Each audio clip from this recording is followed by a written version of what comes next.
Halo semua, kembali lagi bersama saya Putu Ida.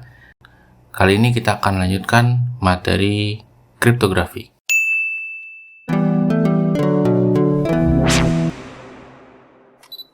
Baik, kita akan mulai materi kita kriptografi. Kriptografi memiliki sejarah yang panjang ya 3000 tahun sebelum Masehi. Nah, ini ditandai dengan hieroglif di Mesir ya. Oke, kemudian di Yunani juga ada di 400 tahun sebelum Masehi, itu ada namanya skytil ya. Jadi bagaimana gulungan, nah ini akan menjadi kertas gulungan ya. Nah, ini akan menjadi kertas gulungan begini. Kuncinya adalah balok kayu ini. Jadi tanpa balok kayu yang pas, maka tulisan ini itu tidak akan terbaca dengan baik ya. Jadi itulah pesan yang disampaikan oleh alat yang berupa skytil ini pada zaman Yunani 400 tahun sebelum Masehi. Nah, kemudian Caesar Cipher 50 tahun sebelum Masehi. Nah, ini menggunakan yang namanya Caesar Cipher wheel.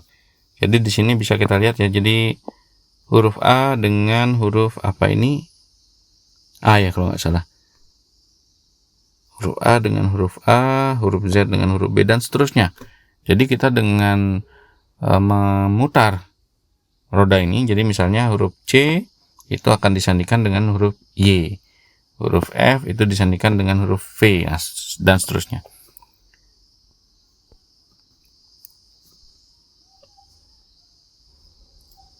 Ya, di Arab sendiri itu punya sejarah tersendiri juga dengan kriptografi ya. Ini dari bukunya Arabic Origin of Cryptology, itu abad ke-9.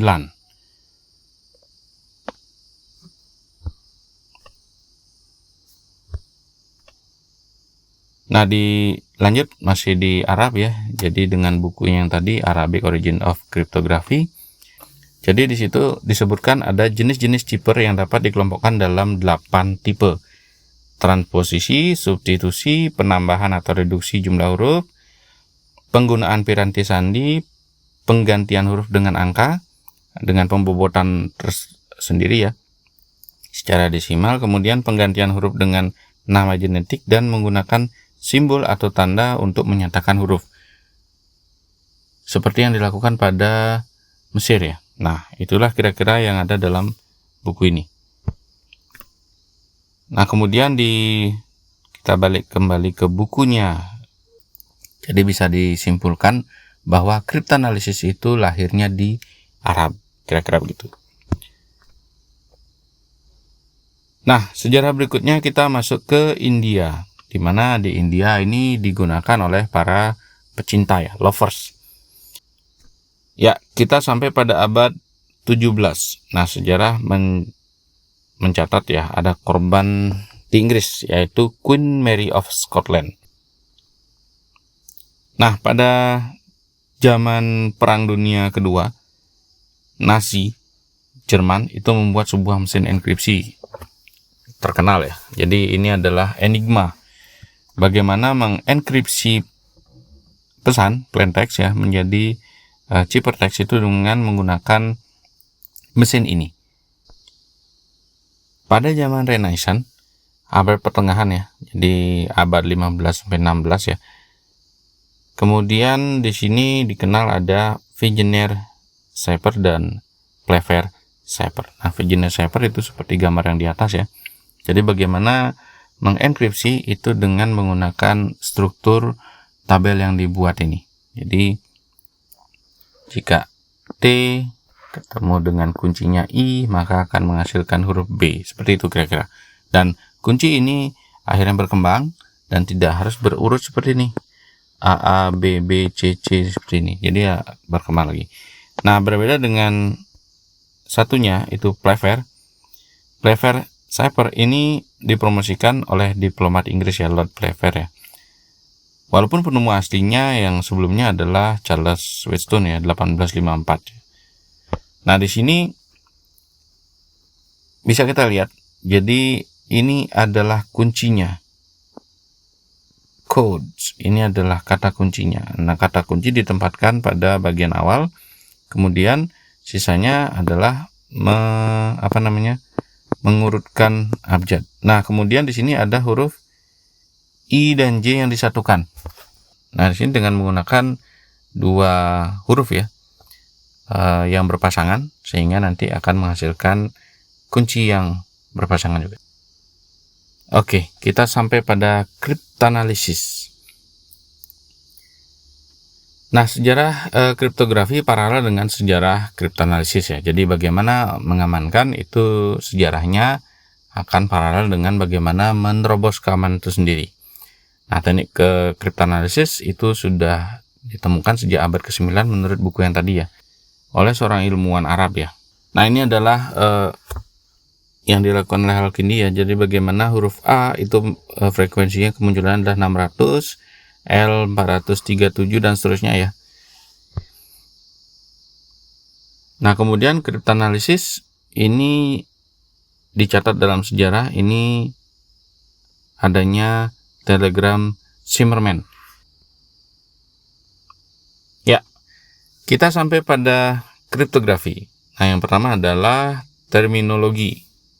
Oh salah, yang kedua tadi sudah sejarah, sekarang terminologi. Nah, di sini terminologinya tentu ada pesan yang akan diproses, kemudian pesan itu ditulis oleh si pengirim. Nah, kemudian ada prosesnya yang namanya enkripsi, kemudian ada pesan yang sudah terenkripsi namanya ciphertext, kemudian di pihak penerima itu wajib atau haruslah mendekripsi pesan sehingga pesan itu kembali menjadi pesan atau plaintext sehingga bisa dibaca oleh si penerima. Kita masuk ke terminologi pertama ya, jadi antara pengirim dan penerima. Nah, siapakah pengirim dan penerima? Bisa jadi keduanya adalah orang, atau bisa jadi salah satunya orang, salah satunya mesin. Ini seperti kalau kita menjawab atau kita menelpon, kemudian dijawab oleh mesin telepon. Nah, bisa jadi oleh mesin ke mesin juga. Ini seperti kita menggunakan instant messaging ya. Jadi aplikasi perpesanan sekarang yang sudah menggunakan teknologi enkripsi. Nah, itu yang mengenkripsi dan mendekripsi adalah mesin itu sendiri. Oke, kemudian pesan. Nah, ada dua pesan, ada plain text atau clear text. Ini biasanya dapat dengan mudah dibaca, kemudian dapat dengan mudah dimengerti juga artinya. Nah, pesan yang kedua adalah ciphertext. Nah, ciphertext ini adalah pesan yang sudah disandikan. Nah, ini akan sulit untuk dibaca secara biasa ya. Jadi perlu didekripsi dulu untuk bisa dibaca. Nah, kemudian ada enkripsi dan dekripsi. Enkripsi adalah proses bagaimana plain text menjadi ciphertext atau biasa disebut enchiffering. Kemudian dekripsi itu adalah proses dari ciphertext menjadi plain text atau biasa disebut dengan deciphering. Ya, ini adalah bagian bagaimana proses plain text dari si pengirim sampai diterima oleh si penerima.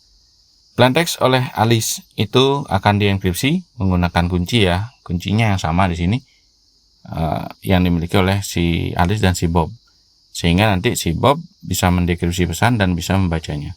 Nah, selama proses pengiriman pesan yang sudah terenkripsi dari Alice ke Bob, itu pesannya sudah terenkripsi seperti ini. Jadi walaupun ini dibaca oleh si penyusup, itu tidak akan bisa dipecahkan secara sederhana. Nah, itulah materi kriptografi pada bagian kedua. Kita akan lanjutkan lagi materinya di bagian ketiga. Terima kasih dan sampai jumpa.